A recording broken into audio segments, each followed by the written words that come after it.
नमस्कार, मी Rahul Kulkarni. News T व्हीमध्ये तुमचं स्वागत आहे. बीडच्या लॉलेसनेसची जी कहाणी आहे सध्या महाराष्ट्र बघतोय आणि ती कहाणी इतर कोणी मांडत नाही आहे, तर बीडचेच आमदार मांडतात. ही एक चांगली गोष्ट आहे. कारण मी उत्तर प्रदेश आणि बिहार हा वेगवेगळ्या निवडणुकीच्या निमित्ताने अनेक वेळेला फिरलो आहे. त्यामुळे येणाऱ्या काही वर्षामध्ये, कारण बिहारचा नितीश कुमार यांच्या नेतृत्वाखाली शेती विकासाचा दर हा या देशातल्या कोणत्याही राज्यापेक्षा अधिक आहे, 8% किंवा अलीकडे उत्तर प्रदेशनं ज्या पद्धतीनं कायदा आणि सुव्यवस्था हाताळली आहे ती तर सगळ्याच देशासमोर एक आदर्श गोष्ट आहे. त्यात सुप्रीम कोर्टात पण आता प्रकरणं सुरू आहेत. त्यामुळे काही महिन्यानंतर हे कदाचित उत्तर प्रदेश आणि बिहारमधली मंडळी म्हणायला लागेल की आमचा बीड झाला आहे. फाईन, पण आता ह्या सगळ्या प्रकरणामध्ये बीडमधल्या काही व्यक्तिमत्वांची चर्चा महाराष्ट्रात सुरू आहे आणि जेव्हा व्यक्ती समजून येतो तेव्हा त्याची प्रवृत्ती कळायला आपल्याला मदत होते. जसं आता सुरेश धस ज्या पद्धतीनं बोलतात, मी त्यांना गेली 15-1 वर्ष ओळखतो, आमचा काही वेळेला संवादही होतो. त्यामुळे आज ते जे बोलत आहेत ते तसंच पूर्वीपासून बोलत होते, ते तशाच शब्दांचा प्रयोग करत होते. त्यांनी कित्येक जणांना कशा पद्धतीनं घरी पाठवलंय त्याच्याही कहाण्या माझ्याकडे आहेत. पण आज सुरेश धस जे बोलणार आहेत ते आपल्याला ह्या बीड प्रकरणातल्या ज्या व्यक्ती आहेत त्या व्यक्तींबद्दल बोलणार आहेत आणि त्या व्यक्ती कळल्या की मग त्या प्रवृत्ती आपल्याला कळतात. आणि ती जी मघाशी त्यांनी भाषणामध्ये ती जी डायरी दाखवली ती पण डायरी आत्ता मी सुरेश धस यांच्या बरोबर घेतलेली आहे. सो सुरेश धस आपल्यासोबत आहे, तुमचं स्वागत आहे. नमस्ते. ही माहिती देतो कोण तुम्हाला? नाही, माहिती ठेवावी लागते ना. राजकारणामध्ये सगळ्यांची सगळी माहिती ठेवावी लागते. गुप्त गुप्त त्याच्याशिवाय राजकारणातही सक्सेस होता येत नाही. काही मित्र आहेत ना आमचे, आणि मुळात विंड पॉवर एनर्जी जी आहे ही सुरुवातीला 2011-12 मध्ये ही रिन्यू पॉवर कंपनीच्या माध्यमातून सुरुवातीला आष्टी मतदारसंघामध्ये आले. तुमच्याकडे पहिल्यांदा माझ्याकडे आले, परंतु ते अतिशय सॉफ्टली ते सगळं संपवून गेलं. त्यांनी जवळपास 300 ते 600 मेगावॅटचं कामही केलं. आणखी एक कंपनी आली, त्यांनी पूर्ण केलं. परंतु आमच्या इकडे काय कुठं धांगडधिंगा, हे माघामागी, हमको इतना देव उतना देव, हे असले काही उद्योग आमच्याकडे झाले नाही. ते जे आता उद्योग हे नाविन्यपूर्ण योजना जी काढलेली आहे यांनी, मिस्टर आका अँड समथिंग, नाही आका मीन्स मी हे म्हणतो वाल्मिकरान त्यांच्या सुपर आका हे ते डीएम आहे. यांनी जे नाविन्यपूर्ण योजना काढल्या, वाल्मिकराच्या प्रत्येक गुन्ह्यातला खरा सूत्रधार हा धनंजय मुंडे. सगळ्याच्या सगळ्या म्हणता येणार नाही, पण परंतु मोस्टली आकांच्या कानावर घालूनच हे लोक करत असतील ना. मी 2 शब्द वापरलेले आहेत. एक तर आकांनी त्यांचं, मोठ्या आकांनी त्यांचं मंत्रीपद, त्याच्यानंतर जिल्ह्याचं पालकमंत्रीपद, हे म्हणजे आपलं रजिस्ट्री करतो ना, ते काय म्हणतो त्याला आपण, ते प्रकाश सोळंकीवर बोलले ना की पहिली 4 वर्ष तर ते वाल्मिकराडकरच धनंजय मुंडे यांच्या पॉवर ऑफ अटर्नी पूर्णतः, म्हणजे पूर्ण खरेदीसह सगळे अधिकार, जमीन ह्यांची. फक्त कसायापुरती नाही दिली, ती विक्रीचे सुद्धा अधिकार. किती माणसं मारली असावीत वाल्मिकीने म्हणत नाही मी, परंतु मी नाव कोणाचं घेणार नाही, पण जिल्ह्यामध्ये मर्डर जे झालेले, संगीत दिघोळे ते आता संतोष आमचा मस्साजोगचा सरपंच, याच्यापर्यंत साधारणतः 12 ते 15ची लिस्ट आहे जी की वाल्मिकडे. आणि कुठेही रेकॉर्ड वरती न आलेले सुद्धा काही लोक आहेत, जे लोक घाबरून ज्यांनी FIRच नाही केली. आता घरचं तर गेलंय, पण आता पुढचे कच्चे बादचे आहेत, यांचं काय करायचं म्हणून सुद्धा दबलेली प्रकरणे फार आहे. तर मला जे की फोन आले परळीतनं, ते असं म्हणतात की 2 दशकामध्ये साधारणतः 135 ते 150 माणसं डिसअपिअर. खरं आहे काय? 100% असतील, काहीच अडचण नाही. फक्त एक आहे की ते पुढे येणार नाही. थोडा वेळ जाऊ द्या ना यांना. हे जर मंडळी पॉवर मधून बाजूला निघाली असं वाटलं आणि हे जर जेलमध्ये राहिले, तर मग त्यावेळेस सुस्कारा टाकून ते लोक पुढे येतील ना. आता काय करतायत, ज्या फॅमिलीज अशा पुढे यायला बघताय त्यांना लगेच यांची माणसं पटपट पटपट त्यांच्या घरी जातात लगेच त्यांना सांगतात काही बोलू नका. शेवटी बाहेरच्या माणसाचं किती दिवस ऐकणार आहे. म्हणजे आम्ही म्हणजे बाहेर, जिल्ह्यातलेच की मी जिल्ह्यातलाच आहे, पण बाहेरचा म्हणजे मतदारसंघाच्या बाहेर. मतदारसंघाच्या बाहेरच्या माणसाचं किती दिवस ऐकणार, ते किती दिवस तुम्हाला साथ देणार, असं करून हे करतायत. आता जे विकास डुबे सारखी माणसं, काही मुस्लिम समाजातल्या कुटुंबातल्या लोकांनी आम्हाला उदाहरणं सांगितली कशा कशामुळे. इतक्या करून कहाण्या आहेत, ते जर ऐकलं तर ते फार अवघड वाटतं. 2 कहाण्या सांगा. एक कहाणी अशी आहे की म्हणजे XYZ म्हणूनच सांगेल, नाहीतर हे लगेच तिथं जाऊन उद्या हे करत. एक ते सरपंच आहे, त्याचे वडील पंचायत समितीला निवडून आले आणि यांचे वडील पराभूत झाले. म्हणजे तसं पंडितांना हे त्यांच्यातलं चांगलं माणूस त्यांच्या फॅमिलीतलं, परंतु दुर्दैवानं ते मुंडे साहेबाचं आणि यांचं फाटलं होतं. त्यावेळेस ते पराभूत झाले आणि बहुतेक शिरसाळा मतदारसंघात. 1 महिन्याच्या आतच तो पंचायत समितीला निवडून आलेला माणूस गेला. टोकवाडीजवळ त्याचा ऍक्सिडेंट झाला. ते ट्रॅक्टरच्या ह्याच्यात झाला तो. हो, त्याचं फिर्याद नाही, दाद नाही, काय नाही. ते लोक समजले ऍक्सिडेंट होता, पण ऍक्च्युअल तो ऍक्सिडेंट नव्हता. आणखी एक असेच आहे की कुणाच्या तरी ह्यांच्या कार्यकर्त्याची नजर कुणाच्या तरी मुलीवर गेली आणि म्हणून त्यांनी काही प्रकार त्या मुलीशी केला. जी MBBS ला शिकत होती, बरोबर? मी म्हणणार नाही, कारण ते फोड होती. मग लगेच त्या कुटुंबाकडे लगेच हे जात. मग त्याच्या वडिलांनी डायरेक्ट मुलीसह स्वतः आत्महत्या केली, असा एक किस्सा आहे तिथं. पण तुम्हाला हे माहिती आहे ना की फौजदारी समितीमध्ये जेव्हा सार्वजनिक गोष्टी आपण करतो तेव्हा ही जबाबदारी येते व्यक्तीची की त्यांनी ते पुरावे दिले पाहिजे. ते पुरावे दिले पाहिजेत ना. आता मी काय म्हणतो, इतक्या लवकर लोक पुढे येणार नाही. अहो, आता ते काल परवाच मी परभणीला काल गेलतो. परमार नावाची एक लेडी मला भेटायला आल्या. परमार, त्यांची 10 स्टँडच्या पाठीमागं काहीतरी 10 एकर जमीन या परमार फॅमिलीची. त्यातली 6 एकर ST स्टँडनी ताब्यात घेतली. उर्वरित राहिलेली 4 एकर जी आहे, त्या 4 एकरामध्ये यांचं एक घर होतं आणि यांच्या भावकीचं एक घर होतं. परमार हे बहुतेक कोणत्या वेगळ्या समाजाचे लोक आहेत, मला जात माहित नाही. राहुलजी, तुम्ही पाहता, मला अजून आयुष्यामध्ये जात हा फॅक्टर अजून शिवलेला नाही. आता भविष्यात कधी शिवला तर मला काय माहिती. तुम्हाला वंजारी समाजाने भरपूर मतं दिली. हो, चांगले दिले. माझ्याकडे वंजारी समाजाचे माणसं आहेत, माझ्या बरोबर प्रामाणिकपणे काम करणारे वंजारी समाजाचे माणसं. आता वंजारी समाज लोक म्हणत नाही. मी पाहिलं ना, आता तुम्ही स्टेजवरती मी म्हणलं, वंजारी समाजाच्या माणसांनी कोणत्या माणसांना पटलंय हे जे दुष्कृत्य ह्यांनी केलंय, हे समाजाला पटलंय? वंजारी समाज अजिबात. ते 5-10% यांचे जे टगे मंडळी आहे, जे यांच्याकडनं DPDCत फायदा झालाय, यांच्याकडनं कुठंतरी बंधाऱ्याचं काम मिळालंय, यांच्याकडनं कोणाच्या तरी भावाची, चाच्याची, मामाची बदली झाली, एवढ्याच लोकांना इंटरेस्ट आहे. अहो, नागरगोजे काका जे आहेत, दीपक काका नागरगोजे, जे शांतिवन चाल, ते स्वतः गेले संतोषच्या घरी, अश्रू ढाळले, हातभर फेसबुकवरती लिहिलं त्यांनी. म्हणजे माणसांना वंजारी समाजामध्ये मन असलेले माणसं नाही येत का? तुम्हाला काल इंद्रजित भालेराव भेटले होते, त्यांनी सांगितलं मला की नागरगोजेची पोस्ट खूप चांगली होती, खूप सुंदर होती. इन्फ्रंटचे हे बारगजे, त्यांची पोस्ट बघा. आणि जीवाच्या वाडीसारख्या वाडीचे लोक आणि नांदूर घाटच्या खालच्या ज्या काही वाड्या आहेत वंजारी समाजाच्या, त्या प्रत्येक वाडीतनं माणूस मस्सा जोगला सरपंचाला भेटायला गेलाय.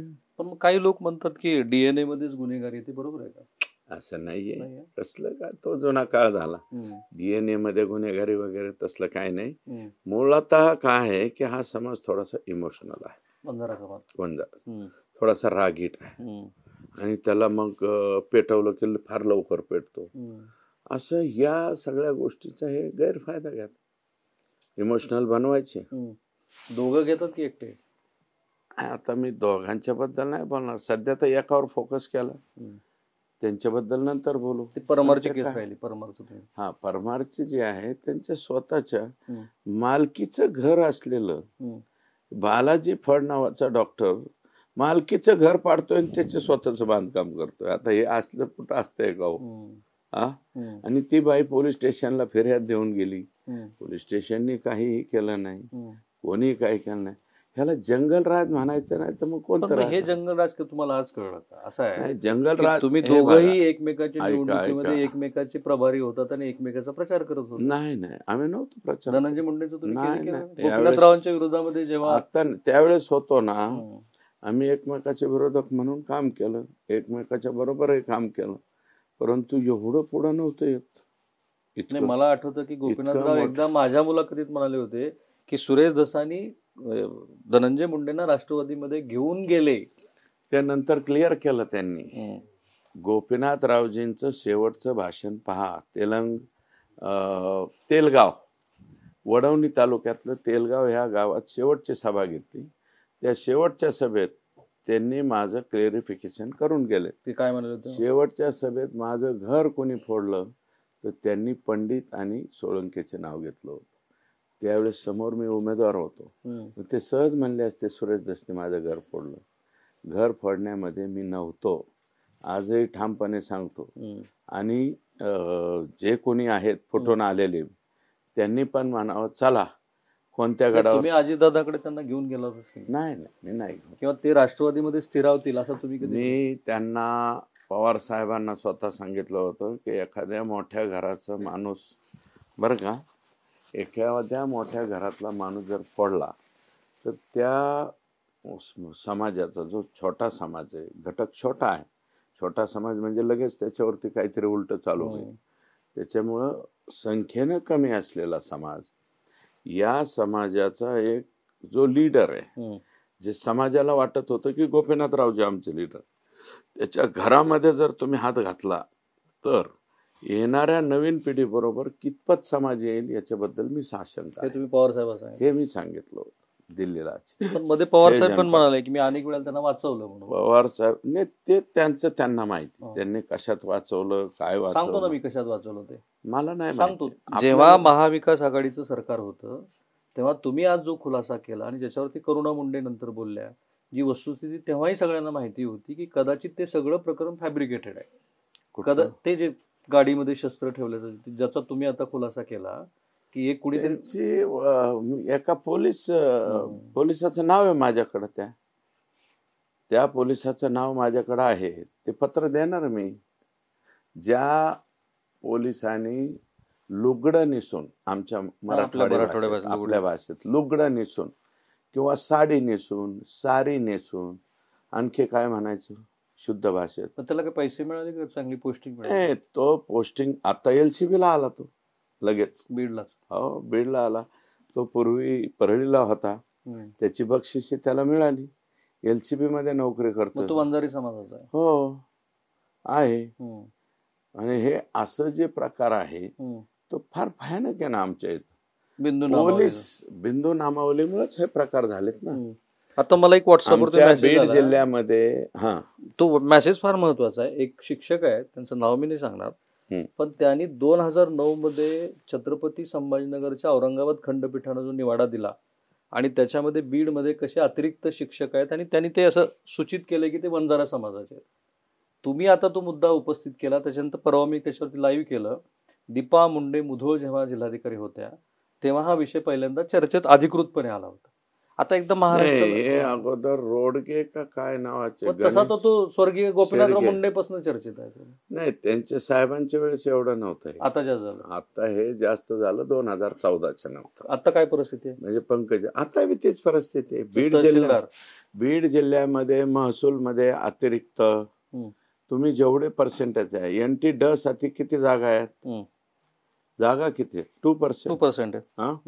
मग त्याच्या जागेवर 700% असल्यावर काय करायचं?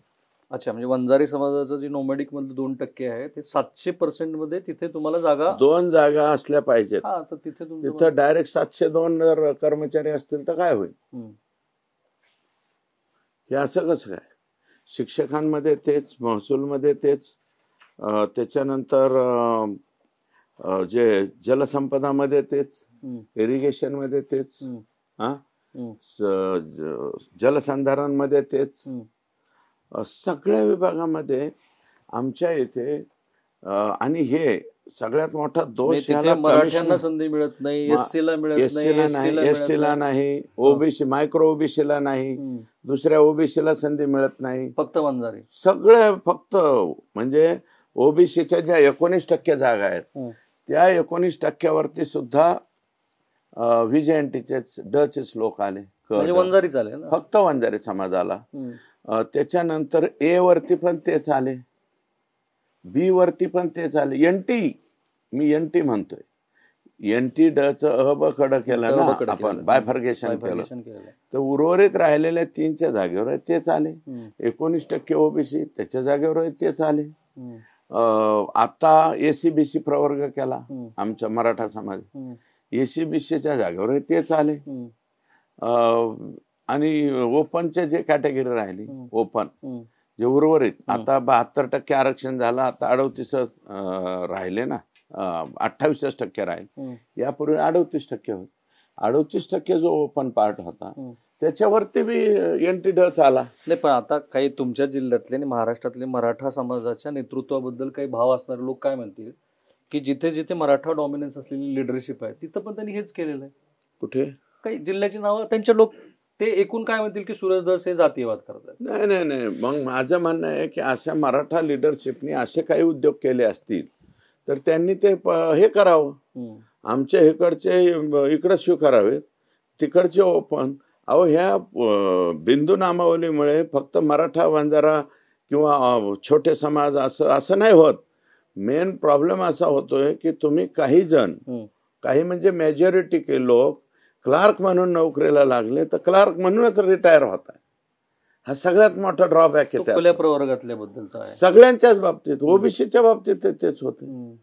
त्याला उसंतच मिळत नाही ना मुंडका काढायला, त्याची जे प्रमोशन व्हाल एसटीच्या जागेवर असते काय कोण. एक मिनिट, माझं ना नेहमी सुरेश धस यांच्याबद्दलचं आकलन आहे की सुरेश धस हे अत्यंत अभ्यासू आमदार आहेत. त्यांची सभागृहातली पण तुम्ही भाषणं बघा, ते जे बोलतात आणि त्यांचा जो आविर्भाव असतो ते ज्या शब्दाचा प्रयोग करतात, पण त्यांच्याकडे आपण जे बोलतो आहोत त्याबद्दलचं पुरेसं माहिती आणि ते मग ज्ञान तर आहेच त्यांच्याकडे. तर तो खुल्या प्रवर्गावरती पण अन्याय होत असेल. खुल्या प्रवर्गावरती झाला, एनटी ए बी सी वरती सुद्धा झाला, ए बी सी वरती झाला, डी मध्ये वंजारी समाजाची कॅटेगरी येते. मी काही एकूण सगळ्या वंजारी समाजाच्या अगेन्स्ट मध्ये म्हणत नाही बरं का, परंतु डी कॅटेगरीचे लोक ए बी आणि सी वर कसं काय येऊ शकतात. पण काही ओबीसी समाजाच्या मंडळी, मला त्यांचं नाव नाही सांगायचं, तुमच्या निवडणुकीतल्या शपथपत्राची काही डॉक्युमेंट्स माझ्याकडे पाठवली आणि ती खोटी आहेत असं म्हणतात. तुम्ही जी काही माहिती निवडणूक आयोगाला दिली, मी त्याचं आणखी विश्लेषण व्यवस्थित केलेलं माझ्या विरोधात त्यांनी कोर्टात जावं, इलेक्शन पिटिशन दाखल करावी, हायकोर्टाकडून सुप्रीम कोर्टाकडून माझे आमदारकी घालवावी त्यांनी.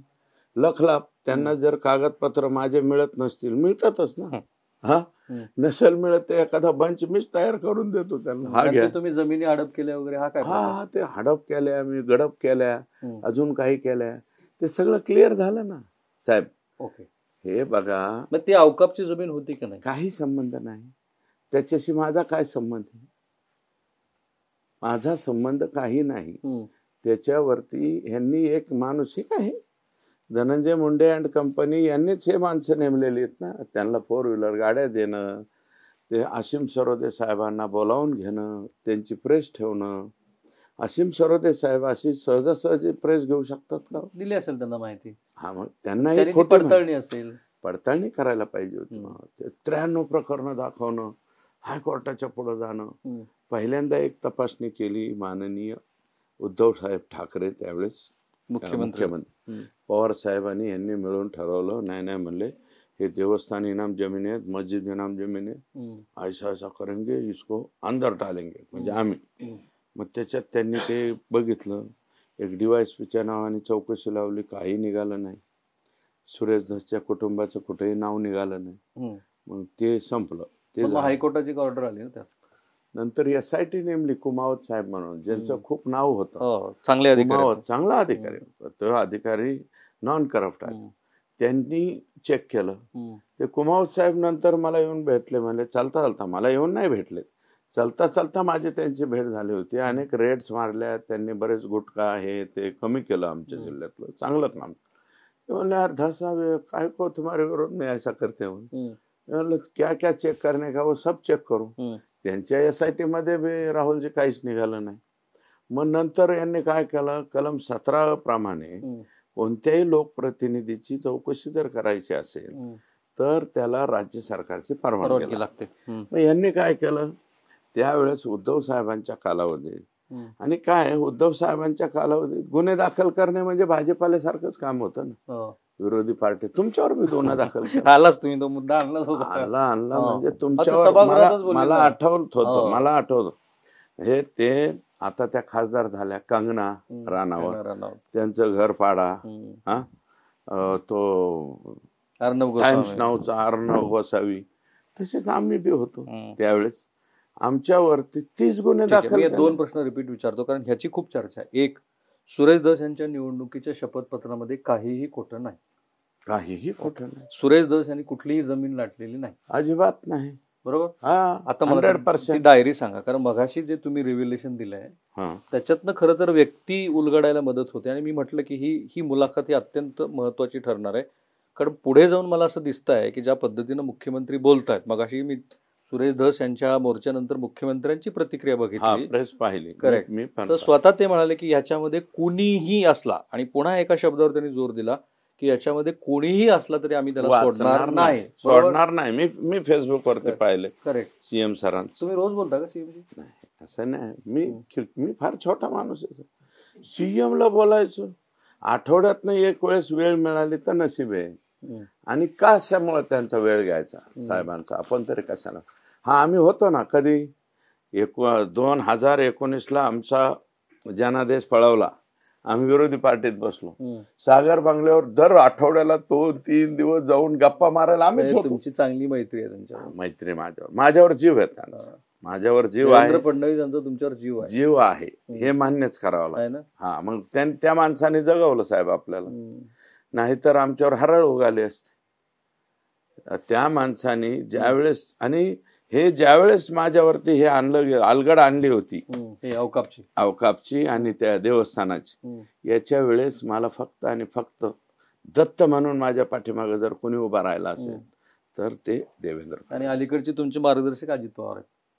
नाही, माझे मार्गदर्शक अजितदादाचं काय अडचण आहे. अजितदादांबरोबर मी काम केलं ना, पण ज्या दिवशी अजितदादाला सोडलं परत ते माझे मार्गदर्शक कसे होते सांगतो मी तुम्हाला. ज्या दिवशी मंत्रिमंडळाचा शपथविधी झाला त्या दिवशी तुम्ही आणि अजित पवार अर्धा पाऊण तास एकत्रित होतात, बरोबर आहे? मी भेटलो त्यांना. तुम्ही दोघंच एकत्रित होता? भेटलो. तुम्ही खूप चर्चा केली? मी चर्चा वेगळ्या गोष्टीवर केली. अजितदादा हे फक्त राजकारणापुरतेच मर्यादित नाहीत, दुधाच्या धंद्यामध्ये आहेत, आम्हाला साखर कारखानदारी, आम्ही ऊसतोड्यांचे प्रतिनिधित्व करतो. त्यांना विनंती करायला गेलतो मी की ह्या अधिवेशनामध्ये, आता हे पहिलं तर नाही पण दुसऱ्या अधिवेशनामध्ये दादा ऊसतोडीचा कायदा आणा, त्याच्यामुळे तुमचं साखर कारखानदाराचं नुकसान व्हायला लागलं ना आमचं नुकसान. तुमचं एक नेतृत्व एस्टॅब्लिश झालं असतं साखर काम. आमचं एस्टॅब्लिश आहे, कारण देवेंद्र फडणवीस तुम्हाला त्या काळामध्ये एक महत्वाची जबाबदारी दिली होती. जबाबदारी मी गेलो होतो, कोरोनाच्या काळात फिरलो मी, संपूर्ण महाराष्ट्र फिरलो. आणि त्यामुळे ते नेतृत्व लोकनेते गोपीनाथरावजी मुंडे साहेब यांच्या नावाने ऊसतोड कामगार संघटनेचं आम्ही प्रतिनिधित्व करतो, दरवेळेस करतो. सुखदेव आप्पा सानप हे आमचे अध्यक्ष आहेत आणि आमचं संचालक मंडळ आहे. आणि आम्हाला ह्या वेळेस कसल्या परिस्थितीत 2 गोष्टी करून घ्यायच्या. येणाऱ्या अधिवेशनामध्ये आम्हाला कायदा करून घ्यायचा आणि मंत्री संत्री नसल्यामुळं ते सोपं जातं ना. आता काय, मंत्री असलं की मग त्याला मर्यादा असतात, सर करावं लागतं, साहेब करावं लागतं. आता आम्ही साहेब आपल्याला ह्या महामंडळासाठी पंकजा मुंडे पुरेसा प्रयत्न करतात का? केला असेल का नाही मला माहिती नाही त्यांनी. आणि ऊसतोड कामगाराचं आत्ताचं नेतृत्व कोणाकडे? अजूनही या दोघाही जणांनी किती प्रयत्न केलाय मला माहिती नाही, बरं का. प्रयत्न केला थोडा बहुत केला, पण महामंडळ चालू व्हायला पाहिजे इतक्या टोकाला ते गेलेले नाही दोघंही. आता माझं म्हणणं आहे की सामाजिक न्यायाकडे जरी तो विषय राहिला, आता सामाजिक न्यायाकडे जरी तो विषय राहिला तरी त्या सामाजिक न्यायाच्या मंत्र्यांनी आणि माननीय मुख्यमंत्र्यांनी, आम्ही आशावादी मुख्यमंत्र्यांकडून, एकनाथ शिंदे साहेबांनी सुद्धा आम्हाला हो म्हणलं होतं, आम्ही कायदा करतो, परंतु ते गडबडीमध्ये जमलं नाही. आता देवेंद्रजी आहेत, एकनाथजी आहेत, दादा आहेत, दादा कारखान्याचं प्रतिनिधित्व करतील. हे काय आहे की लवादामध्ये यापूर्वीपासून पवार साहेब कारखानदाराचं प्रतिनिधित्व करायचे, मुंडे साहेब कामगारांचं. जबाबदारी तुम्ही आम्ही घेतो. आता लवाद आतापर्यंत लवाद पंकजाताईंचा होता, पण लवादामध्ये मी आहेच. त्यांच्या भविष्यात ते राहिल्या तरी हरकत नाही, पण लवादाच्या बैठकीला आमच्याशिवाय लवादाची बैठक फायनल होत नाही. आता आलं ना ते नेतृत्व हळूहळू तुमच्याकडे आलं व्यवस्थित. मी आलं म्हणजे माझ्याकडे नाही घेणार, मी आयतं नाही घेणार, काहीतरी करून झगडून घेणार, भांडण करून घेणार. डायरी राहिली आपली. हा, तुम्हीच दाखवा. मगाशी जे डायसवर तुम्ही क्रोनॉलॉजी सांगितली ती असं सुस्पष्ट करते आहे की ह्या सगळ्या प्रकरणातले मुख्य आरोपी हे धनंजय मुंडे आहेत. हे बघा, मी मुख्य आरोपी अजून म्हणलेलो नाही, पण ही बैठक मला हे तुम्ही भाषण केलंय. आम्ही लिहून ठेवलंय की हा जो नितीन बिक्कड आहे, जो धाराशिव जिल्ह्यातला आहे, फाकराबाद तालुका वाशी इथला आहे, तो कसा आहे काय आहे त्याची माहिती मी सांगितलेली, त्या डायरीवर लिहून ठेवलं, मी वाचतोय ना, आणि माझ्या स्वतःच्या अक्षरात आहे. हे फार महत्वाचं ठरणार आहे पुढे चालून. हे महत्वाचंच ठरणार आहे, कारण मंत्र्यांनी स्वतःच्या बंगल्यावरती 7 पोडा बैठक घेण्याचं सुद्धा भान ठेवलं पाहिजे. माझं म्हणणं आहे की ओबराईवरती घ्या तुम्ही. ओबराईच्या शेजारी कोणतं हॉटेल आहे ते ट्रायडंट हॉटेल आहे, तिथं बैठक घ्या. आणखी कुठं घ्यायची तिकडं तिसऱ्या याच्यात. मगाशीच्या भाषणात तुम्ही एकूण धनंजय मुंडे यांच्या उपस्थितीमध्ये 2 आणि त्यांच्या अपरोक्ष एक तर त्यांच्या स्वतःच्या घरी एक त्यांच्या अपरोक्ष 2. अगोदर नितीन बिक्कड आणि वाल्मिक अण्णा यांचीच बैठक झाली. नंतर अवादा कंपनीचे जे लोक आहेत ते शुक्ला अँड अल्ताफ तांबोळी पैकी अल्ताफ तांबोळी तिथं नव्हता, शुक्ला होता. आणि आय एनर्जीचे अनंत काळकुटे यांची 14 तारखेला बैठक झाली तिथं. आणि ह्याच काय CDR सापडतील ना सगळ्यांचे. नाही, पण मी त्या बैठकीला उपस्थित आहे. माझ्या उपस्थितीमध्ये एखाद्याला खंडणी मागितली, ऑब्विसली मी आरोपी आहे ना ह्या प्रकरणातला, होणारच आहे ना. म्हणजे धनंजय मुंडे आरोपी होणारच आहे. होतील ना भविष्यात, काय सांगता येईल, झालेच पाहिजेत. त्यांनी जर हे केलं असेल, आणि ही संतोष देशमुखची कडी कुठपर्यंत जाणार आहे आता, धनंजय मुंडेपर्यंत जाणार. तुमचं असं म्हणणं आहे की धनंजय मुंडे हे संतोष देशमुख यांच्या खून प्रकरणातले आरोपी असू शकतात? कालपर्यंत म्हणत नव्हतो, आज तुम्ही ठामपणे म्हणतोय. ही डायरी माझ्याकडे मी लिहून ठेवतो ना, कोण कुठं भेटतं, कोण कोणाला काय करतं, हे आम्हाला पण वॉच ठेवावा लागतो ना. वॉच ठेवा म्हणा तुम्ही, वॉच डॉग म्हणा, आम्हाला काय म्हणायचं ते म्हणा. नाही, तुमचे इनपुट्स खूप स्ट्रॉंग आहेत. इनपुट स्ट्रॉंग असतात. कुणाच्या किचन मध्ये काय शिजतं, त्याचा वास कसा येतो, बेडरूम व्हेज आहे का नॉन व्हेज आहे, बेडरूम मध्ये. बेडरूम एवढ्या खाली नाही जात राजकारणात, एवढ्या ह्याच्यावर. बेडरूम वरती गेलो असतो तर मागच कोणाचे तरी बोलून घेऊन त्या पत्रकार परिषदा माझ्या उपस्थितीत लावल्या असतात. मी हे कधीच केलेलं नाही, पूर्वी नाही, आता बी नाही. आणि लय ते जर कोणी बोलायला लागले तर त्याच्या तारखासहित सांगाल मग सगळं. पण हे तुमचे इनपुट्स खूप स्ट्रॉंग असतात. मी म्हणालो इनपुट्स गृह विभागाकडे येतात का? नाही, अपना खुद का गृह विभाग आहे ना स्वतःच. माझा बाप ग्रामपंचायतचा सदस्य बी नव्हता. मी राजकारणात सक्सेस आहे ना, त्याचं कारण काय? आणि तुमचा दांडगा जनसंपर्क आहे, त्याचं कारण जनसंपर्क आहे. लोक बी सांगतात कोण कोणत्या, जेडा हॉटेल का काहीतरी नवीन एक हॉटेल आहे इथं, जेडी हॉटेल का काय, मुंबईत, पुण्यात, लोणावळ्याला. ओके. त्या हॉटेलवर कोण किती दिवस कोणाबरोबर होतं याच्या सहित माझ्याकडे माहिती आहे सगळं. फक्त योग्य वेळेची वाट, योग्य वेळी सांगेल माझ्याकडं. धनंजय मुंडे ही व्यक्ती कशी आहे? व्यक्ती म्हणून समोर दाखवताना चांगली आहे, परंतु ते राजकारणामध्ये शब्द कोणाचाच पाळत नाही. या बोटाचा लगेच या बोटावर आणतात, या बोटाचा लगेच त्या बोटावर आणतात. ही जी पद्धत आहे त्यांची.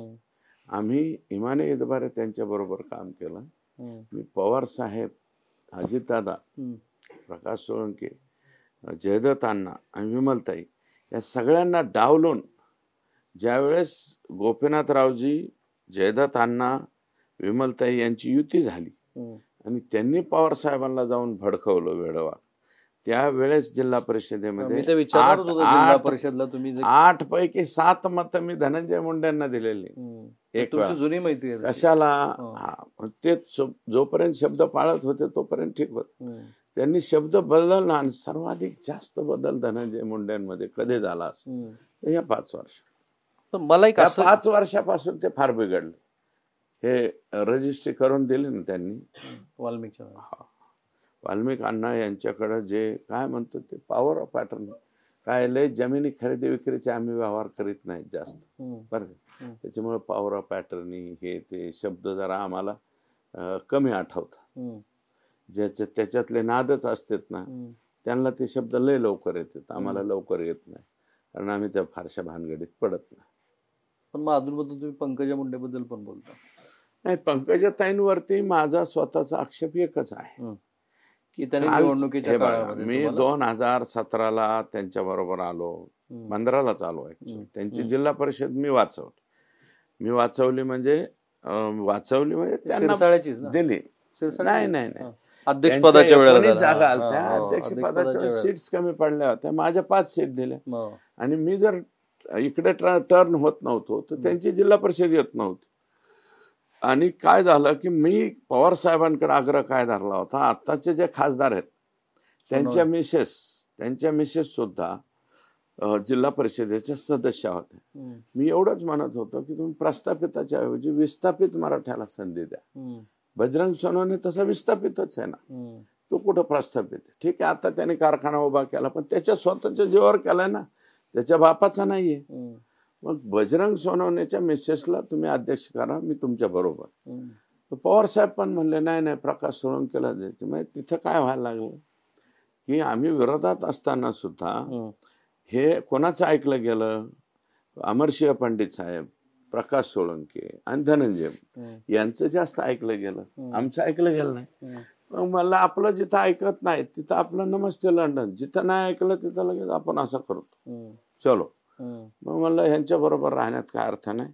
मग ते पंकजाताईंनी बोलवलं, आत्ताचे जे CM आहेत ते त्यावेळेस CM होते, त्यांनी मला बोलवलं मेटे साहेबांच्याकडून. मी त्यांना म्हणलं बाबा साहेबांना, राज्य पातळीवर आम्ही तुमच्याकडे बघून येतो, जिल्हा स्तरावर आम्ही 100% पंकजाताईंच्या बरोबर राहू. तर ते म्हणले आणि उद्याच्याला आम्हाला तुम्ही काय वाऱ्या बिरावर सोडून देऊ नका, कारण दोघात शक्य नाही हे सगळ्यांना माहिती. आमचं गरीबाचं झोपडं आहे म्हणलं, मोठ्याचा आला घोडा ना आमचं गरीबाचं झोपडं मोडा, असलं काही करू नका.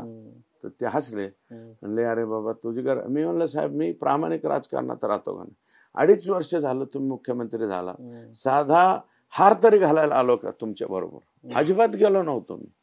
देवेंद्रजी मुख्यमंत्री झाल्यावर लाडत सुद्धा नव्हतो गेलो. आपण इमानदारी एवढं राहायचं. राष्ट्रवादी त्यांनी पण तुम्हाला विधान परिषदेवर संधी दिली की स्थानिक? नाही, तो नंतरचा विषय आहे. पहिल्यांदा आम्ही जिल्हा परिषद जी आहे ती पंकजाताईंच्या ताब्यात दिली, त्यांनी बिचाऱ्यांनी सहकार्य केलं. नंतर जी जागा आली मी नको म्हणत होतो, कारण ते तुम्ही होतात. ती निवडणूक म्हणजे काय, महात्मा गांधी की जय, त्याच्यामध्ये आम्ही कमी आहोत. महात्मा गांधींच्या छाप्याशिवाय त्या निवडणुकीत काही चालत नाही. ऑफ द रेकॉर्ड बोलतो, आता ऑन द रेकॉर्ड बी हो. आता ऑन द रेकॉर्ड मी प्रश्न विचारतो. तुम्ही सत्ताधारी पक्षाचे आमदार आहात. हो. मधल्या काळामध्ये मराठा समाजाच्या आरक्षणाचा मुद्दा खूप गाजला, त्याचं नेतृत्व श्री मनोज जरांगे पाटील यांच्याकडे गेलं. त्यांनी सुद्धा आता ह्या सरकारच्या संदर्भात, मगाशीच मी त्यांची इंटरव्ह्यू मध्ये त्यांना अनेक प्रश्न विचारले, तेव्हा ते असं म्हणाले की एक विशिष्ट मुदतीमध्ये हे झालं पाहिजे.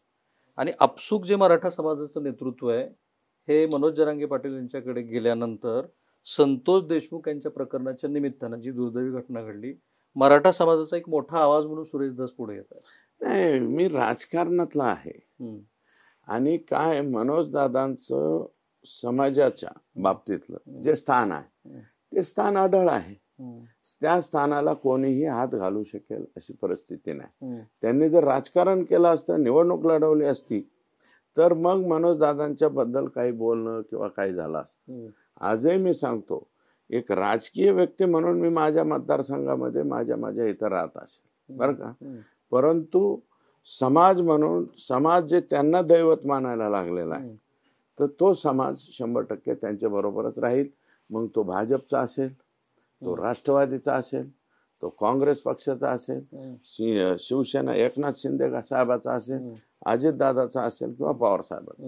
नाही, उद्या चालून अण्णा समाजाचं आंदोलन नाही, समाजाचं उद्या आंदोलन उभा राहिल्यावर मलाही मानणारे जे लोक आहेत ते सुद्धा आंदोलनाच्या बाबतीत ते मनोज दादांच्या बरोबर राहणार. मी उद्या चालून अण्णा म्हणत मराठा समाजाचे लोक जर तुमच्याकडे आले आणि राज्य पातळीवरच्या एखाद्या प्रश्नासाठी सुरेश धस यांचं नेतृत्व करावं, तर तुमची तयारी नाही? हे बघा, आता सध्या तसलं काही आमच्यामध्ये भानगड आणू नका. हे मला असं वाटतं हे असंच होतं, जे चांगलं चाललंय आमचं त्यांचं. नाही, मी हा प्रश्न यासाठी विचारतो, ही चर्चा आहे. नाही, ती चर्चा आहे, मग ही काय अशीच राखेल होतायची चर्चा आहे, त्याच्यात दुसरं काय? फक्त जे चांगलं चाललंय, मी काय सांगितलं, समाजामधलं दैवताचं स्थान त्यांचं जे आढळ आहे ते आढळच राहील. फक्त हे जे कोणता अन्याय वगैरे झालेला आहे याच्यामध्ये मी पुढाकार घेतोय, पण दादाही स्वतः पुढाकार घेतात ना.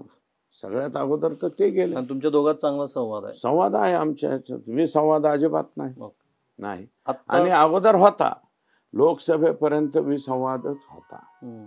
लोकसभेपर्यंत हे बघा, जर माझा आणि त्यांचा लोकसभेपर्यंत संवाद होता तर निवडणुकीमध्ये पंकजाताईंचं तिकीट जाहीर झाल्यापासून ते शेवटच्या निवडणुकीपर्यंत 9 वेळा मनोज दादा माझ्या मतदारसंघात आले. ते आल्यामुळं आम्ही जे 50-1 हजाराचं लीड द्यायचं होतं, 50-60 हजाराचं लीड जे राहिलं असतं आमच्या मतदारसंघात, ते डायरेक्ट आम्ही 32-32.5 हजारावर आलो. मत कमी झाली ना.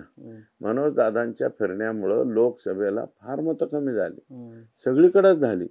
आमच्या बीड जिल्ह्यापुरतं थोडीच, संपूर्ण मराठवाड्यामध्ये झाले, पश्चिम महाराष्ट्रात झाले, उत्तर महाराष्ट्रात झाले, कुठं नाही झाली मला सांगा. त्याची नाराजी आहे पंकजा मुंडे यांची तुमच्या? कोणा? माझ्यावर नाही नाराज. नाही, माझ्यावर का नाराज असतील?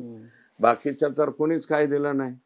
मी तर 32-32.5 हजाराची लीड दिली आणि माझ्यावर नाराजी असण्याचं काय कारण? नंतर काय झालं की बाबा त्यांचे जे जवळचे कार्यकर्ते होते, ठीक आहे, नॅचरली झालं असतं तर काय म्हणणं नव्हतं, पण मला असं वाटतं लोकसभेच्या नंतर ते हळूहळू त्यांनीच ते पिकवलं. ओबीसी, मराठा, मराठ्यांनी आम्हाला मतं नाही दिले, मराठ्यांनी आम्हाला मतं नाही. पंकजा मुंडे त्यांचे खालचे जवळचे जे त्यांचे शागिर्द आहेत, म्हणजे जे फार बुद्धिमान लोक आहेत, जे चाणक्यापेक्षा सुद्धा त्यांची बुद्धी फार जास्त चालते, असे काही त्यांच्या जवळचे जे अष्टप्रधान मंडळ आहे त्यांचं, त्या अष्टप्रधान मंडळाने त्यांच्या डोक्यात एकच घातलं. तुमच्या दोघांचं बोलणं होतं की नाही फोनवरती? आता नाही, असलंच नाही. सध्या नमस्ते झालंय आमचं, बरेच दिवस झाला. त्या आपण नाही, ज्या निवडणुकीच्या दिवशी निवडणूक म्हणजे निकाल लागला त्याच दिवशी मी स्पष्टपणे सांगितलं, त्यांनी माझ्या विरोधात काम केलं. मग परत त्यांचं आणि माझं बोलण्याचा किंवा याचा काय, माझी त्यांच्यावर दुसरी नाराजी कोणतीच नाही. नाराजी आहे की मी मागच्या वेळेस त्यांच्या भगिनी उभ्या होत्या, आष्टी मतदारसंघातून 71 हजाराची लीड दिली. त्यावेळेस मी जास्त पळालो होतो, भीमराव धोंडे कमी पळाले होते. मग त्यांनी परत पुढचं तिकीट देताना भीमराव धोंडेंना तिकीट, माझा मुलगा उमेदवारी मागत होता, माझ्या मुलाचा अर्ज भरला होता, तर त्यांनी माझ्या मुलाला सांगितलंच नाही अर्ज काढ. ते फक्त देवेंद्रजींना म्हणायचे तुमच्या माणसाला अर्ज काढायला, म्हणजे मी त्यांचा माणूस झालो. ठीक आहे. मला देवेंद्रजींनी सांगितलं तू बदनाम होशील पार्टीमध्ये, तू तुझ्या मुलाचा अर्ज काढ. मी म्हणलो साहेब माझ्या मुलाचा अर्ज काढला तर राष्ट्रवादी सीट निवडून येईल. लगेच कळतं. ते म्हणले काय व्हायचं असेल ते होते, तू अर्ज काढ. साहेबांनी सांगितलं, मी 10 मिनिटात अर्ज काढून घेतला. मी म्हणलं अरे, आणि मनात एक विचार बी असा केला साहेब की बाबा कोणाबरोबर भांडावं. मी गोपीनाथरावांच्या बरोबर भांडलो, मी शरद पवार साहेबांच्या विरोधात गेलो, आणि आता तिसरं आम्ही आलो कोणाच्या आधारावर, देवेंद्र फडणवीस. मग आता जर पोरगा उभा करावा तर देवेंद्र फडणवीसांना बी धोका दिल्यासारखं होतंय ना. अरे बापरे, मग कोणाबरोबर नाही, पण भांडण? आता आणि मी हेच तर ते गरीब कारण- माणूस आहे. ठीक आहे, आता हेच ते कारण आहे असं म्हणतात हा. की तुमचं धनंजय मुंडे यांच्याबरोबर आता राजकीय सख्य नाही, पंकजाबरोबर सख्य नाही, म्हणून तुम्ही ह्या प्रकरणाच्या निमित्ताने राजकारण करत आहात. राजकारणाचा आणि याचा विषयच नाही. ते हे राजकारण आमचं चालत राहील पुढं. सख्याचं आणि बिख्याचं काय करायचं? सख्य बिख्यात असलं नाही. माणूस कोणत्या पद्धतीने मारलाय ती पद्धत तुम्हाला आवडली का? नाही, कोणाला आवडेल ती पद्धत? संपलं. आपलं आणि त्यांचं खटकायचं कारण एवढंच आहे. आणि कालच्या निवडणुकीमध्ये त्या दोघा बहीण भावंडांनी विचार करून आमच्या विरोधात शिट्टी चालवली, म्हणजे अपक्ष कॅन्डिडेट उभा केला. हे दोघांनी सगळीकडेच प्लॅनिंग केलं. ते माजलगाव मध्ये त्यांनी निर्मळ नावाचे एक कॅन्डिडेट उभा केला. चोळंकेच्या विरोधात. त्यांना विचारा जाऊन, तुम्ही जाऊन विचारा. एकदा माझी जशी मुलाखत केली राहुलजी त्यांची करा. बिचारा ते आमचं राजा भाऊचं पोरग, त्याला बी काढून घ्या नाही म्हणले. आमचा बाबरी 18,000 मतं घेतली, यांनी 34,000 मतं घेतली. त्या पोरांनी ह्यांना उमेदवार कोणी केलं? गेवराई मध्ये प्रियंका खेडकरला उमेदवार कोणी केलं? हा, बीड मध्ये यांना बरोबर संदीप क्षीरसागरांना निवडून आणायचं होतं, आमच्या ताईंना. संदीपला? हो, राजकारण आम्हाला बी कळतं ना साहेब. आम्ही काय त्याच गावच्या बाबळीन त्याच गावच्या बोरे आहेत ना. त्यांना संदीप क्षीरसागरांना निवडून आणायचं होतं, म्हणून त्यांनी तिथं भाषण केलं. काय? क्षीरसागर घराण्याच्या 2 स्नुषा म्हणजे सुनबाई, डॉक्टरच्या मुलाची म्हणजे योगेशची सुनबाई आहे केंद्रे, आणि ह्यांची सुनबाई कोण आहे? शिंदे. हे मराठा आहेत इथले, कुठले? पुण्याचे. यांनी बरोबर रायमावला जाऊन म्हणले आमचे दाजी, आमचे दाजी, आमचे दाजी. हा, म्हणजे केंद्रेची मुलगी आहे ना, आमचे दाजी योगेश क्षीरसागर. हे भाषण सगळं करून बोर्ड लावले, दाजी आमदार. इकडं मराठा समाज मानला हे आमचा दाजी संदीप क्षीरसागर, हे दाजी म्हणून निवडून आलाय. असं कोणतं काय मोठं लढे? आणि ते आलं. आणि माझ्या इथं या दोघांचा कॅन्डिडेट ठरवून भीमराव धोंडे होते. त्यांना काय वाटलं, धनगर समाज, माळी समाज आणि वंजारी समाज तिघं एकत्र केले, आले. अहो, वंजारी समाजामध्ये तुम्ही दोघं सोडून मला मानणारे लोक आहेत ना, 30-35% लोक आहेत. हे मुंडे साहेबांच्या विरोधात मत दिले. मुंडे साहेबांपेक्षा अजून हे दोघं मोठे नाही झाले. हा, तेवढ्या उंचीवर कधी जातील मला काय वाटत नाही. मला जे चित्र दिसतंय तेवढ्या उंचीवर हे 2 मंडळी जातील असं मला वाटत नाही. मग तुम्ही असं कसं काय समजायला लागले की हम करे सो कायदा? बीड जिल्ह्यात 4 सीट आम्ही फक्त त्या एका सीटवर सक्सेस झाल्यात पंकजात. त्या म्हणजे त्या यांना निवडून आणू शकल्या. कुणाला? मुंदडाला. मुंदडात तर एकटी सीट. त्या भाषणातच म्हणले माझी एकच सीट आहे ना. मग मी, तुम्ही बोर्डीकराबद्दल? नाही, मुंदडांच्या भाषणात पंकजा काय म्हणाल्या, बीड जिल्ह्यात माझी एकच सीट आहे ना, असं बोलल्यात ना त्या. नसला तर व्हिडिओ घ्या माझ्याकडून, या मुलाखतीत तो बी टाका, देतो तुम्हाला मी. एकच सीट आहे. मग 2 जागा भाजप जर लढत होतं माझ्यासह, त्या कसं काय म्हणलं एकच सीट होती? म्हणजे माझं सीट त्यांना पाडायचं होतं का नाही? हा, बर. मग आता त्या भारतीय जनता पार्टीच्या उमेदवार होत्या नमिता मुंदडा, आणि मी भारतीय जनता पार्टी कंसात गंधर्व विवाह पार्टी, असं काय पार्टी आहे का निघालेली? त्या पार्टीचा कॅन्डिडेट होतो. तुम्ही देवेंद्रजींना नाही का सांगितलं? त्यांना सांगितलं ना, त्यांना सांगितलं, त्यांना सगळं माहिती. मग मी भारतीय जनता पार्टी गंधर्व विवाह, म्हणजे आपण आपल्याकडे मोथराची म्हणतात, हा, तशी मी काय मोथराची आहे का? मी बी ओरिजिनलच आहे ना. ठीक आहे. बीडचं पालकमंत्रीपद कुणाला दिलं पाहिजे? देवेंद्र फडणवीस किंवा अजितदादा, दोघांपैकी एक. नाहीतर एकनाथ शिंदे. या तिघांशी तुम्ही बोललात का? आम्ही नाही बोललो आता. अजून त्यांचं सेटअपच चाललंय ना.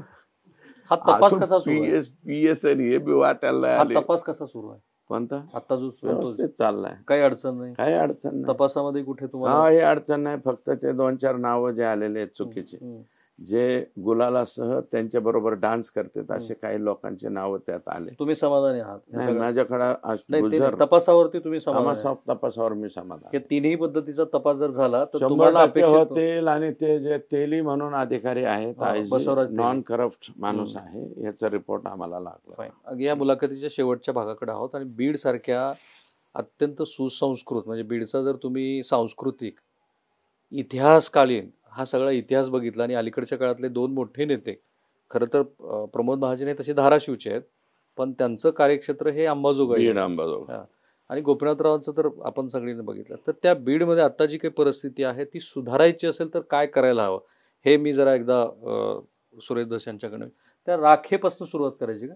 राखेमधून हे जे चुकीचं, आता हे बघा, आता त्या राखेचं टेंडर निघाले 624 रुपयाचं, आणि तिथे गर्जे नावाचे कोणतरी कार्यकारी अभियंता आहेत, ते स्मॉल स्केल इंडस्ट्रीच्या नावाखाली 150 रुपये, 195 रुपये का 155 रुपयात बल्कर भरून देतात.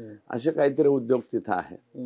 गुंड 150 लोकांनी पिस्तोली, रायफली, बंदुका घेऊन जायचं, ती राख भरायची आणि कुणीकडे विकायची, उघड्या गाड्याने ढंपरने न्यायची. अरे त्याला पर्यावरणाचे काही रूल्स अँड रेग्युलेशन्स काही आहेत का नाही? तुम्ही जात येत असताना जरा बघून या ना. माझी विनंती, दादारी वडगावचं 2012-13 केलं होतं, कुठपर्यंत गेलेलं पाहिलं. देशाच्या पलीकडे वादळाच्या वेळेस, याच्या वेळेस तुम्ही फार लांब लांब जाता. अगदी युद्धाच्या वेळेस सुद्धा मी इस्रायलला गेलेलं पाहिलं. हमास, ते इस्रायल पर्यंत गेलेलं तुम्हाला पाहिलं. मी तुमच्या पाया पडतो. तुम्ही दादारी वडगाव बद्दल, दादाहरी वडगाव नाही, तुम्ही फक्त त्या परळीत जा, कायच अवस्था आहे, काय नाही. तुम्ही बघा किती गावाच्या शेतीचं म्हणजे शेत पिकच बंद झालंय, किती लोकांना त्वचेचे आजार झाले, किती लोकांना श्वसनाचे आजार झाले, काही काही जणांचे फुफ्फुसच काम करीत नाही. इतकी बेकार परिस्थिती झाली. साधं त्या लोकांचे तपासणीचा कॅम्प सुद्धा हे घेत नाही. रश्मिका मंडाना मात्र आणते. रश्मिका मंडाना, अजून काय काय मोठमोठ्याला हिरोईन, हिरो लाने का एक दिन डान्स करने का, धनुभाऊ जिंदाबाद, ऐसा वैसा, वालिम खान हायच गोली मार भेजे में, हे सगळं यांचेच असे धंदे. आणि वाल्मिक हे काय कॅरेक्टर, त्याची किती संपत्ती, कॅरेक्टर, त्याची संपत्ती किती आहे वाल्मिक? मला असं वाटतं 1000 कोटीच्या पुढे जाईल ते. 1000-2000 कोटीच्या सापडायला ना. आता हे संपल्यावर, मोर्चा संपल्यावर पठ्ठे आलता, ते म्हणलं कोणत्या तरी पार्क मध्ये, अॅमिनोरा पार्क शेजारीच आहे अॅमिनोरा पार्क, हडपसरचा अॅमिनोरा पार्क मध्ये. तो पोरगा, जाडीवाला पोरगा म्हणला, अख्खा फ्लोर वाल्मिक अण्णाच्या ड्रायव्हरच्या नावावर आहे आत्ता म्हणला. आत्ता मग आता हे वाल्मिकचं काय बाबा हे? आणि ही शक्यता किती आहे की वाल्मिक कराड आणि धनंजय मुंडे यांचे सुद्धा संबंध अलीकडच्या काळात बिघडले होते किंवा वेगळ्या पातळीवरती होते? नाही, मला नाही वाटत. स्वामीनिष्ठेच्या बाबतीमध्ये वाल्मिक अण्णा हा अतिशय प्रामाणिक आहे. त्याच्याबद्दल वाईट काय मनात आलं तर ते धनंजय मुंडेंच्या मनात येईल, वाल्मिकच्या नाही. वाल्मिक फार प्रामाणिक माणूस, तेवढ्या बाबतीत त्याला तोड नाही. त्याचं माझं आणि भांडण झालेलं आहे, काय झालेलं आहे ते आमचं व्यक्तिगत पुढे येईल, अजून इतक्या लवकर नाही. तो धागा तर नाही ना? नाही, तो धागा नाही. हा धागा एकच आहे, संतोष देशमुखची क्रूर पद्धतीने केलेल्या. माझं काय म्हणणं होतं, संतोषला न्यायला पाहिजे होतं, थापड थोपड करायला पाहिजे होतं, 2-4 तोंडात हाणायचं, लय झालं तर पोलीस स्टेशन पुढे न्यायचं. ते पोरगा काय म्हणला होतं, त्यातला प्रतीक घोले का तो सुदर्शन घोले, यांनी माझ्या 2 तोंडात मारल्या. मी याला नंगा फुंगा करेल म्हणले, अंडरपॅन्ट सुद्धा ठेवणार नाही. माझं म्हणणं अंडरपॅन्ट सुद्धा ठेवायची नव्हती, पोलीस स्टेशन मध्ये चौकात न्यायचं, त्याला नागडा करायचा, आपल्या मराठी भाषेत भोंगळा करायचा. आता भोंगळा तर काय असंसदीय शब्द नाहीये, तसा करायचा, त्याचा फोटो काढायचा, लोकांना दाखवायचा. पण संतोष दिसला तर असताना, अरे बाबा त्या लेकराची चूक काय, कशामुळे मार, इतक्या वाईट पद्धत, रिंगण करून आणि ठोके टाकतात, ते दुसऱ्याला दाखवतात, बघा कसं मारतो ते. व्हिडिओ कॉल दाखवले गेले, कोणी बघितले ना, ते 302 मध्ये आलेच पाहिजे. आणि हे मोकामध्ये बी गेले पाहिजे. इथं बरेच मोके व्हायला पाहिजे. राखेचा स्वतंत्र मोका झाला पाहिजे, वाळूचा स्वतंत्र मोका झाला पाहिजे, हा खडी चोरणाऱ्यांचा स्वतंत्र मोका झाला पाहिजे, या कंपन्यांना दादागिरी करणारे यांचा एक मोका झाला पाहिजे. 10-20 मोके झाले पाहिजे. मोके झाले हे सब अंदर गेले ना तर बीड जिल्ह्यासारखा जिल्हाच नाही. अहो किती दिवस सहन करणार तुमची दादागिरी तुमचे हे, किती दिवस फार फाटायची पाळी आली लोकांचे काळज, तरी तुमचीच दादागिरी ऐकून घ्यायची, तुमचीच दहशत ऐकून घ्यायची. अजिबात ऐकणार नाही. आता लोक दहशत ऐकणार नाही. आता उलटे पडते लोक तुमच्यावर. ते आज अंजली दमन यांना बरेच फोन आले, तुम्हाला असे आले नाहीत ना फोन? मला आले ना 4-2 फोन आले धमक्यांचे.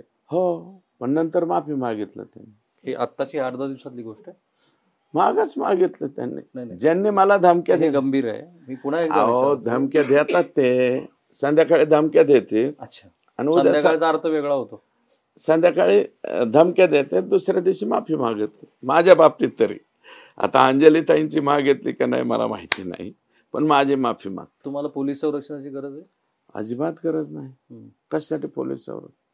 माझं हे बघा, पोलीस संरक्षण असू नये, कोणी जर गोळी मला घालायची असेल, मला मारायचं असेल तर मी मरणार आहे. तुम्हाला घरून म्हणत नाही का कोण? मिसेस तुमच्या की बा हे जरा थांबवा जरा? नाही म्हणत. कोण नाही म्हणत? मुलगा नाही म्हणत तुम्हाला? नाही म्हणत. कशाला म्हणत? आम्हाला कर नाही त्याला डर कशाला? आम्हाला भीतीच नाही कोणाची. काय कारण आहे? कोणाला घाबरायचं काय कारण? का घाबरायचं? सुरेश दसांना भीती वाटत नाही? अजिबात नाही. माझा बाप नव्हता ना, आम्ही बी नाही. माझे पोरं नाही घाबरत. आम्ही कोणीकडे हिंडतो, मतदारसंघात हिंडतो, बाहेर आलो. हे काय पाहुण्यांनी जेवायला बोलले आले. शेवटचा प्रश्न आहे, तुम्हाला काय हवंय नेमकं सुरेश दस? काय बीडच्या कॉन्टेक्स्ट मध्ये तुम्हाला काय हवं? बीडच्या कॉन्टेक्स्ट मध्ये बीड चा डेव्हलपमेंट झाली पाहिजे. बीड मध्ये इन्व्हेस्टमेंट आली पाहिजे. बीडचं इरिगेशन झालं पाहिजे. बीडच्या ऊस तोड्यांचा प्रश्न मिटला पाहिजे. आणि बीडमध्ये दादागिरी कुणीच नाही केली पाहिजे. सुजलाम सुफलाम माणसं आरामशीर जगले पाहिजे. कोणाच्या दहशतीखाली जगले नाही. आणि जे कोणी दहशत करण्याचा प्रयत्न करतील त्यांच्या दहशतीचं उत्तर आम्ही दहशतीने देऊ. पण फक्त तेवढ्यांपुरता, समाज म्हणून नाही, त्या एका व्यक्तीपुरतं, तेवढ्या एका व्यक्तीपुरतं. जे झंटा फांटा करेल ना त्याला अंटा फांटा आम्ही करू 100%. त्याला उत्तर त्याच भाषेत मिळत. आणि आहेत ना त्यांच्याकडे जसे लोक तसे आमच्याकडे बी लोक आहेत. झंटा फांटाला अंटा फांटा म्हणणारे लोक आहेत आमचे. आरेला कार्य 100%. काय अडचणच नाही. दिवस उगता म्हणलं तरी तयारी, दुपारा तयारी, संध्याकाळी बी, कधी बी कुठं बी. आता सोडायचं नाही. नाही, सुट्टी नाही. याला फाशी नाही. हे बघा, धनंजय मुंडे असतील, त्यात असतील लिस्ट मध्ये, डायरीतच डायरीत तर आहेच ना. तो बैठक घ्यायला आहे ना कोटीची. परंतु काय उद्याच्याला कायद्यामध्ये ती ऑर्डर द्यायला, ती जी ऑर्डर दिली ना मारा, त्या ऑर्डर मध्ये धनंजय मुंडे नसतील तर मग ते कस काय आरोपी होतील? पण आता संशयाची सुई जी आहे ती धनंजय मुंडेची टोटली सुई त्यांच्या भोवताली. आणि म्हणून मी काय म्हणतोय, 5-6 महिने धनुभाऊ तुम्ही नैतिकतेच्या आधारावर राहा ना बाहेर. काय फरक पडतो? 6 मंथ बाहर रहो, 6 महीने के बाद वापस आओ. तब तक वो कायदे को बनाओ. कायदे आहे ना निवडून आलेला. बाहेर का पोरगा आहे, चांगला आहे तो. त्यांचे चुलते काहीतरी आमदार होते. हा, चांगला माणूस आहे तो. कायदे तुम्हीच असं काय नियम कायदे राहू द्या. नाही तर तुमच्या बदल्यात आमचं ते हे कराड करा. काय होते रमेश आप्पा? नसलं तर गुट्टे आहे, राठोडे. तुम्ही सगळे म्हणता आम्ही बंजारा हे ते. सगळ्या बंजाराच्या जमिनीवर तर ह्यांनी पीक विमा टाकला. बरेच फोन मला लातूर मध्ये नाही आले. तुमच्या जिल्ह्यामध्ये धाराशिव मध्ये 3000 हेक्टरवर आहे. नाव बघा, या ना जरा. तेवढी एक जसं इस्रायलला जाऊन आले 2 वर्षापूर्वीच एक यात्रा करा ना. मी तुम्हाला अत्यंत जबाबदारीने सांगतो की तो घोटाळा पहिल्यांदा मी उघड केला होता. आता जेव्हा प्रभू रामचंद्राचं एक मंदिर आहे तिथे तडवळ्यामध्ये, त्या मंदिराच्या नावावरती त्या समाजाच्या काही व्यक्तींनी, समाजाच्या व्यक्तींनी त्या पद्धतीनं ते खोटा ठराविक पीक विमा लोक आहेत, काढला होता. ठराविक लोक आहेत. 8 जिल्ह्यात ह्याच लोकांनी भरला. म्हणजे उद्याच्याला धाराशिवमध्ये जो भरतो विमा त्याच व्यक्तीने कुठं भरलाय? बीडमध्ये, त्याच व्यक्तीने नांदेडला भरला, त्याच व्यक्तीने फक्त पिकं वेगवेगळी. जालना म्हणलं की डाळिंबाचा पीक विमा भरतो. हा, कारण माल ज्यादा मिळत आहे. 1,60,000. हे पैसे कुठे गेले? ही मस्ती कशामुळे आली या गँगला? मस्ती पैशावरच येते ना. ज्यादा आखल्यापेक्षा जास्त पैसे मिळाल्यावर काय होणार? तसा प्रकार. थांबूया आपण इथे. पण Yes. मी तुम्हाला प्रॉमिस केलं होतं आणि तुम्ही ती विनंती मान्य केली. तुमच्या शेतात बसून ह्या या प्रकरणाचा ना जो माझ्या तपास शेतात. झालाय. माझा 300 गायचा गोठा आहे. तुम्ही थांबा, या. थांबा. हा. हा, तिथं या माझ्या गायचा गोठा बघायला. तर आपलं असं ठरलंय आता की आजपासून 1 महिनाभरानंतर जो काही तपास होईल आणि त्या तपासाची सुई जर श्री धनंजय मुंडे यांच्याकडे आली, आणि बाय द वे त्यांना हा पूर्ण अधिकार आहे की सुरेश धस हे जे काही म्हणतायत त्याचा प्रतिवाद करण्याचा. आणि मी वारंवार त्यांना विनंती करतोय की तुम्ही तुमची भूमिका मांडा. प्रत्यक्षात फोनवरती मी त्यांना सांगितलं आणि खरं तर त्यांनी ती मांडायला हवी. ज्या पद्धतीनं आता सुरेश धस यांनी ही डायरी आपल्या हातात घेऊन या डायरीचा उहापोह महाराष्ट्रासमोर केला, हे गंभीर आहे. जेव्हा सत्ताधारी एखाद्या एवढ्या जबाबदार मंत्र्यावरती अशा पद्धतीचे आरोप होत आहेत आणि ते खुनाच्या प्रकरणाकडे जात आहेत, त्यावेळेला सरकारचा प्रमुख म्हणून आणि त्यांच्या पक्षाचा प्रमुख म्हणून जशी 2 नेत्याची जबाबदारी आहे, तशी श्री धनंजय मुंडे यांची सुद्धा आता काहीतरी वेगळ्या पद्धतीची जबाबदारी तयार होताना दिसते. कॅमेरामन निकेतन मानेसह मी राहुल कुलकर्णी, NDTV मराठी, पुणे. धन्यवाद सर. Thank you so much. धन्यवाद.